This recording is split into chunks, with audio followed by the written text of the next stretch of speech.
బిర్యానీలో కలుపుకోవడానికి గ్రేవీ కోసం నేను చేస్తున్నాను అండి. ఒక పెద్ద సైజు ఉల్లిగడ్డ తీసుకున్నాను, చిన్న టమాటాలు 2 తీసుకున్నాను, పెద్దదైతే ఒకటి సరిపోతుంది. 2 లవంగాలు, 2 యాలకులు, కొన్ని ధనియాలు, పచ్చివేసిన ఏం కాదు. ఒక 10 పుదీనా ఆకులు, 1 స్పూన్ కారం వేస్తున్నాను, 1 స్పూన్ ఉప్పు వేస్తున్నాను. ఆ టేస్ట్ దగ్గర చూసుకొని మళ్ళీ వేసుకున్నాం. ఒక చిటికెడు పసుపు, పెరుగు ఒక 3 స్పూన్లు వేస్తున్నాను. పెద్ద స్పూన్ అయితే గట్టిగా 1 స్పూన్, 1/2 స్పూన్ అల్లం వెల్లుల్లి పేస్ట్. వీటన్నిటిని మెత్తగా మిక్సీ చేద్దాం. బిర్యానీలో కలుపుకోవడానికి గ్రేవీ చేస్తున్నాం కదండి, దానికి నేను ఈ పచ్చిమిర్చి యూజ్ చేస్తున్నాను. మామూలుగా అయితే లావు మిర్చి యూజ్ చేయాలి, లేదంటే వంకాయ కూడా యూజ్ చేసుకోవచ్చు. ఈ ప్లేస్లో పన్నీర్ కూడా యూజ్ చేసుకోవచ్చు. మీరు ట్రై చేసినప్పుడు పన్నీర్ కానీ వంకాయ కానీ లావు దుడ్డు మిర్చి కానీ యూజ్ చేయండి. ఆయిల్ వేసుకొని ఇవి కొంచెం ఫ్రై చేసుకోవాలి. జస్ట్ కొంచెం ఫ్రై అవ్వాలి, మరి మెత్తగా అవ్వదు, ఎందుకంటే గ్రేవీలో ఉడికిపోతాయి కదా.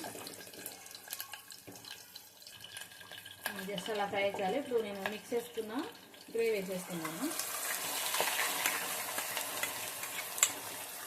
కొంచెం వాటర్ పోసుకున్నాం. చూడండి, అది పచ్చివాసన పోయాక 1 గ్లాస్ వాటర్ పోస్తున్నాను. అంటే మనం చేసే క్వాంటిటీ బట్టి పోసుకోండి మీరు. ఇది మనకి మళ్ళీ థిక్నెస్ ఇదంతా ఉడకాలి కాబట్టి 1 గ్లాస్ నీళ్ళు పడుతుంది. ఈ గ్లాస్ బాగా ఉడికించుకున్నాము. చూడండి, మనకి మంచిగా ఈ గ్రేవీ మంచిగా ఒక స్టేజ్కి వచ్చేసింది. ఈ స్టేజ్లో నేను కొత్తిమీర వేస్తున్నాను.